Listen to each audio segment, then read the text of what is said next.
exploring lakes, rivers, and reservoirs across the country with an unyielding goal to enlighten viewers from a fisheye perspective. Come along and we'll investigate the habitat. Much more than a fishing show, this is an eye-opening aquatic experience. Welcome to Kim Stricker's Hook and Look.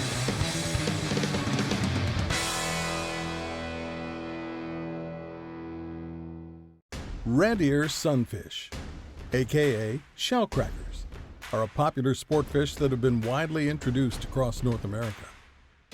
Known to be colony breeders with many nests adjacent to one another, Kim targets these tasty spawners, then provides us with a rarely seen underwater view of their reproductive courtship. So stay tuned, we're gonna have us a Redear Roundup. Now that's awesome pan fishing.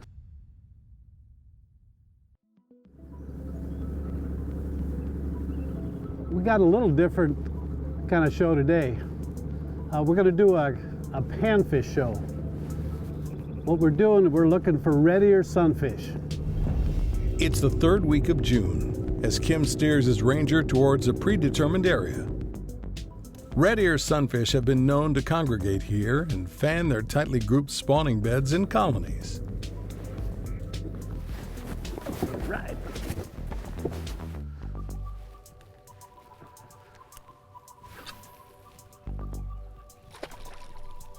Right in the middle of the colony. Pull up there just a little. Ooh, there we go. Maybe I won't. Maybe I'll just stay where I'm at. Ooh, that feels like a pretty good one too.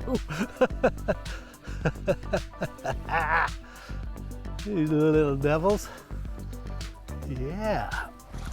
Well, there we go. Shell cracker number one. Good eating size. Red-eared sunfish. And looky there, he bit my little Mr. Crappie tube. That's Redear number one, and we're gonna release to the grease. He's going in the live well.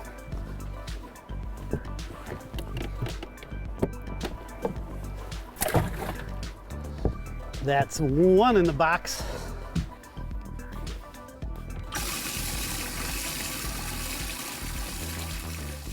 When the water warms in spring, that, along with increasing daylight length, will collectively trigger an internal clock in male red ears, cueing them to begin fanning nests.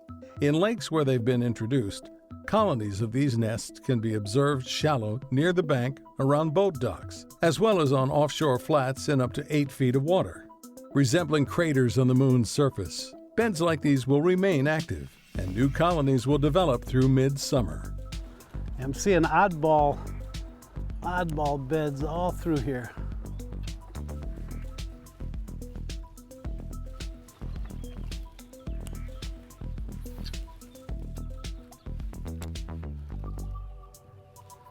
Jump on it.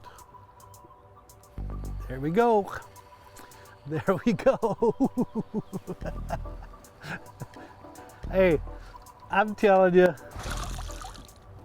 whatever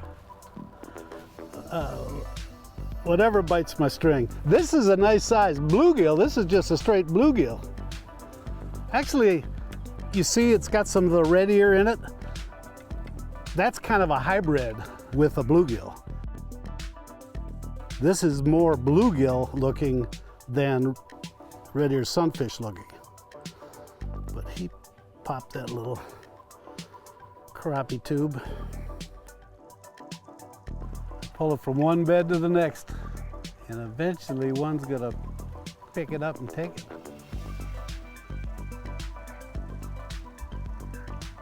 Yeah, there's fish down there. I see some moving.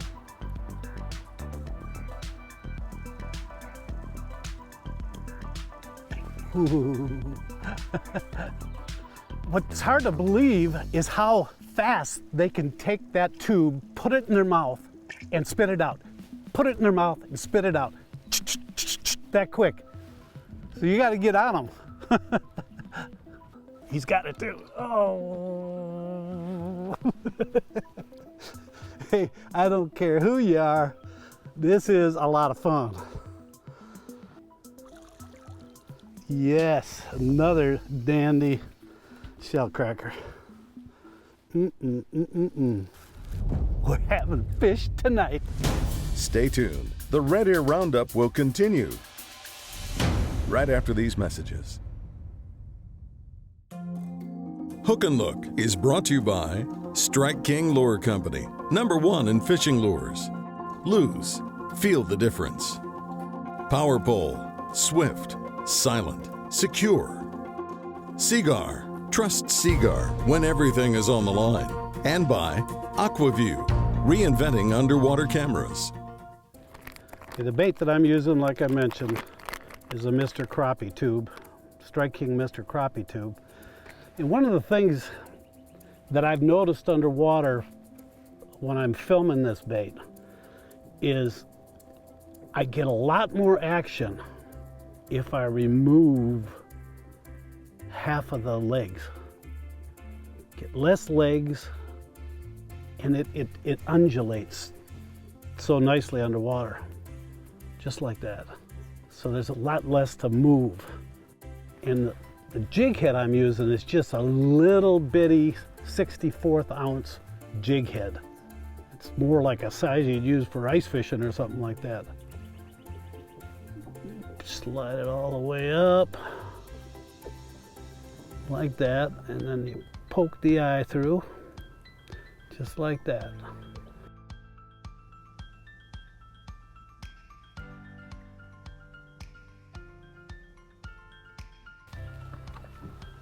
I'm going to move up here just a little bit and see what I can see. I mean, there's probably 50 beds that are sitting here. I'm seeing a lot of smaller fish. I'm not seeing a lot of big ones on this spot. I'll try a fresh one over there. Fresh ones will come out and suck it in just like that.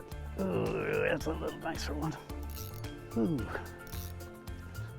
Pretty good when they're actually pulling your drag. Oh yeah, that's a little nicer. That's more like it. That is a nice panfish, and a nice tasty panfish, I might add.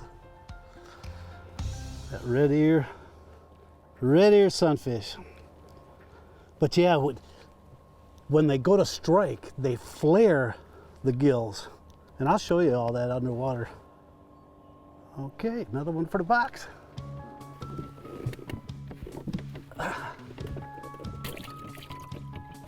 Yes, yes, yes. Sight fishing for panfish. I love it. But just like any other sight fishing, it's important to have the S11 sunglasses, to have those good polarized glasses to be able to see these beds. It's so neat to look in the water, to see what's happening in the water. I mean, that's what Hook and Look is all about. There's a couple good ones right there, it looks like. He's chasing other fish away. He ought to jump right on this.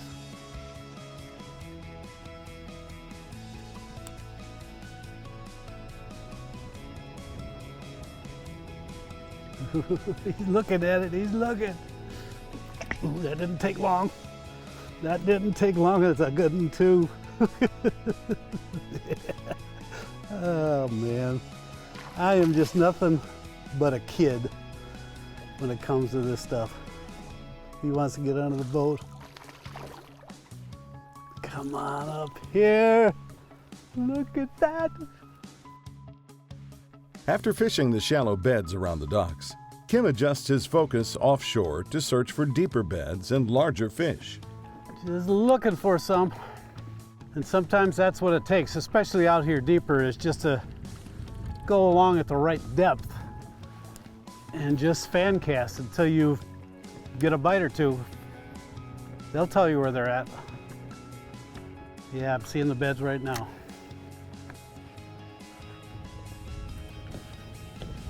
I'm gonna set a buoy out. Yeah, there's beds all over right here. Now, if there's fish on them, that's another thing. It's kind of hard to tell. That's where an AquaView camera comes in handy. You can see that I've got one all set up on an extension pole. And when I get to these areas that I can't quite see, I can drop the pole down, which I'm gonna do here in a few minutes. It's nice to have the AquaView. That's a pole adapter. You see me use it in other shows, especially for bed fishing and dock fishing. I'm dropping the AquaView down and I want to see if I'm seeing fish on these beds or not, because I can't see. I'm coming towards them right now. So, oh, yep, there goes a good one. There goes good ones. They're down there. Look at that. Is that beautiful? Oh, what do we got there? No, it's really surprising how well you can see it in the sun, though. But looking at them, those aren't the big red ears. Those are smaller bluegills and pumpkin seeds. I haven't gotten on those big ones yet. But you can see the benefit of having that camera. Redear sunfish are commonly known as shell crackers because they have thick pharyngeal teeth in their throats, which allows them to crunch exoskeletons. Non-native to the state of Michigan, Redear have been stocked in some select bodies of water due to the fish's ability to eat invasive mussels. In general, Redear resemble the bluegill and the pumpkin seed, with the exception of coloration and its larger size. The male Redear displays a cherry red edge on its gill plate, whereas the female does not. In addition, the female is typically larger than the male. Coming up, Kim discovers the Redear motherlode. Don't go away.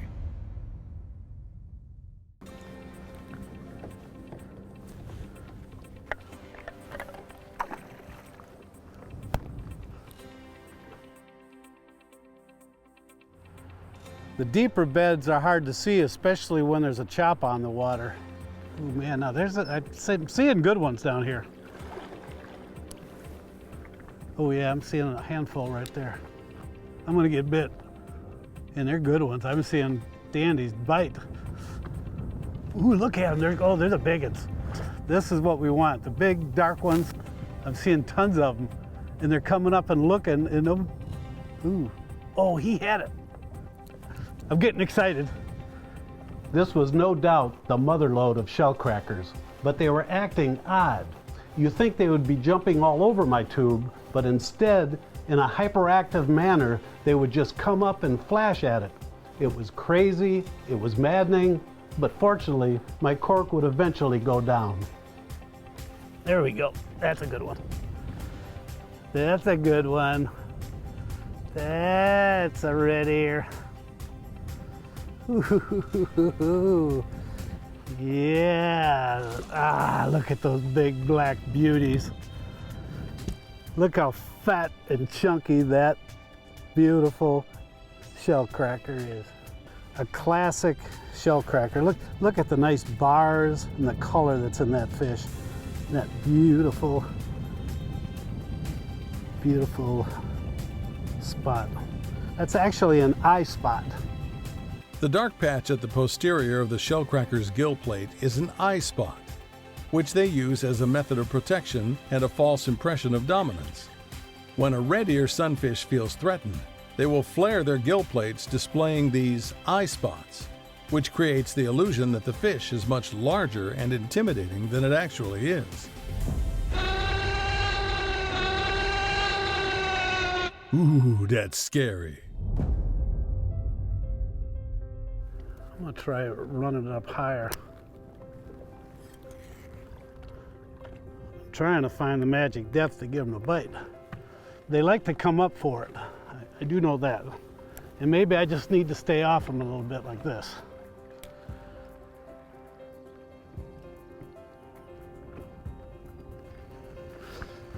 That one took it.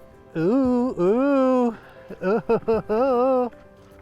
It's one of the good ones, I think. Oh, shell crab, look at him pull. They're so broad. They're so broad. Look at that beautiful fish. What is that? Those are so nice. So nice. Eating a Mr. Crappie tube. This is a Mr. Shellcracker tube. Very nice.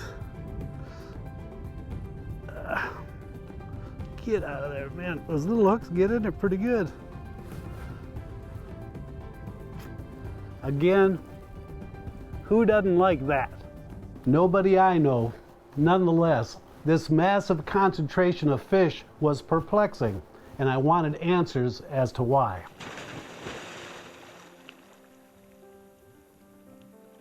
Going down.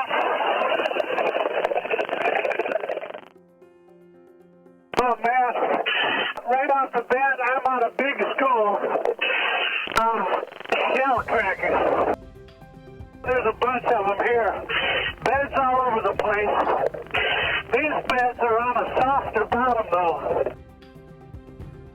I gotta be careful here because I could stir this up real easy. Unlike the shallow beds, which were fanned on a firmer gravel bottom, these deeper nests on the silt bottom, when fanned, revealed mussel shells which provide a harder substrate to support the eggs.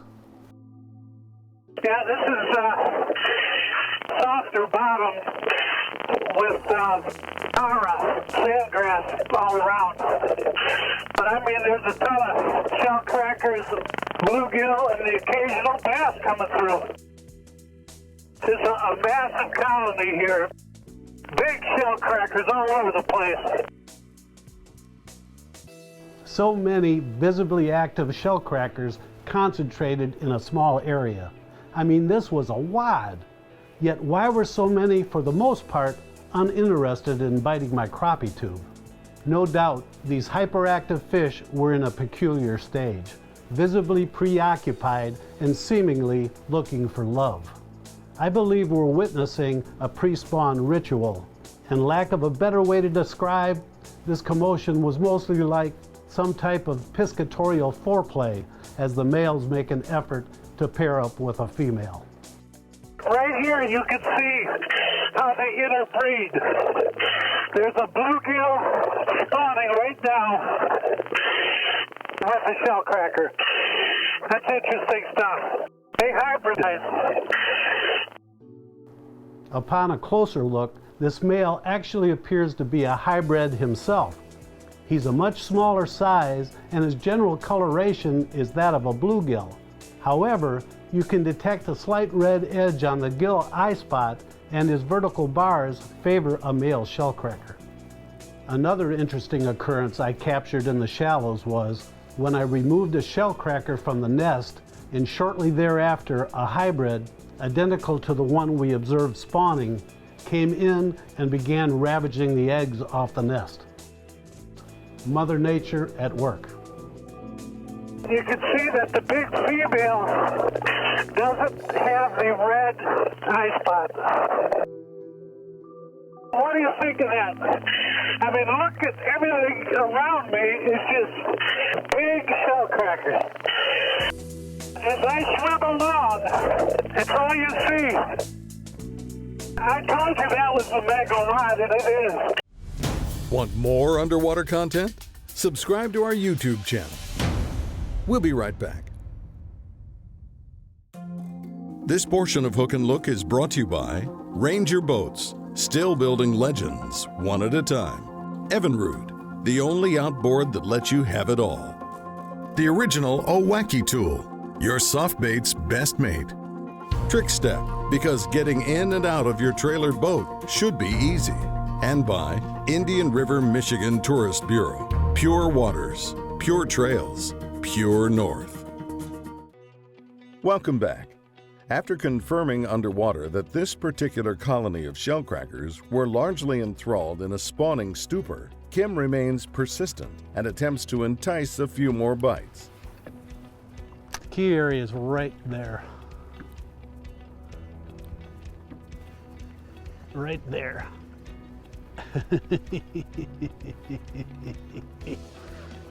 Come on over here, Mr. Shellcracker. Another old dark one. Dark one. Now see this one, I'm not for sure, but I'm thinking that this is a female. It's not showing the bright red on the operculum, but I'm not for absolutely sure. I'd have to lift its skirt to find out for sure. Maybe they'll start turning on here. Just gotta put it in the front of the right one. Pull it up and let it fall back down into another bed. There's a good one. There's a good one. Ooh, yes. Nice, big, oh, red ear. Come on up here, yes. Look how beautiful those fish are. Oh, how wide. Now that's awesome pan fishing. And as an added benefit, these shell crackers provide a real treat to share with the family. All right. Thanks for tuning in, and we'll see you next week on Hook and Look.